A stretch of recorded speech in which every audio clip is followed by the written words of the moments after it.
In the 2008 financial crisis, America caught the flu, but Europe went on the ventilator. It looks like it is happening again as our banking crisis is now spreading to Europe. In fact, European banks could be in worse shape than U.S. banks, which is a problem since European banks are a much bigger part of their economy and are the lifeline for most European companies.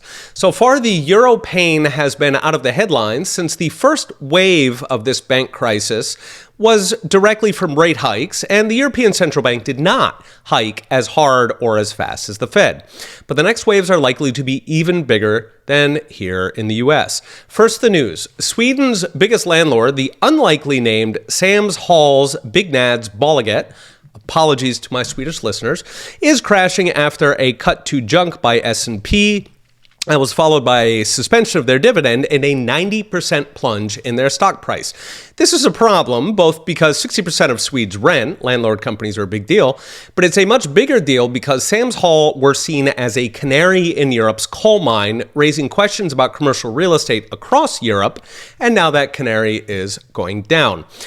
I've got a couple videos talking about crashing commercial real estate here in the US, but keep in mind the bank collapses we've seen in America so far have just been from that first wave from melting treasuries. So more waves are coming, not just from commercial real estate, but from consumer credit, home mortgages, small business loans, and of course, the trillions that banks gamble in jittery financial markets.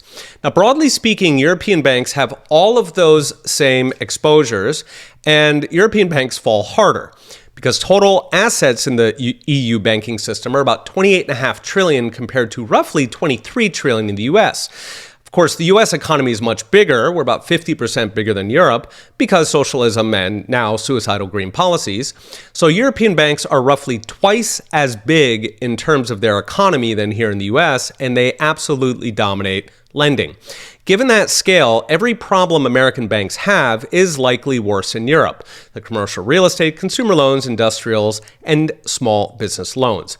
Even sovereign bonds could be worse in Europe, given that much of it is managed by clowns who already almost killed their banks a decade ago.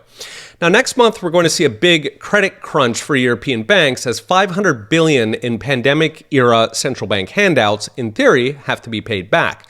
This could be impossible for many banks, forcing them to sell impaired assets that could, as in the US, expose the holes in their balance sheet. For example, in Italy, the paybacks actually exceed the extra liquidity of the entire banking sector. With inflation currently running 7% in Europe, the ECB may balk at printing yet more bailout trillions, which would force European banks to slash lending, something we are already seeing here in the US.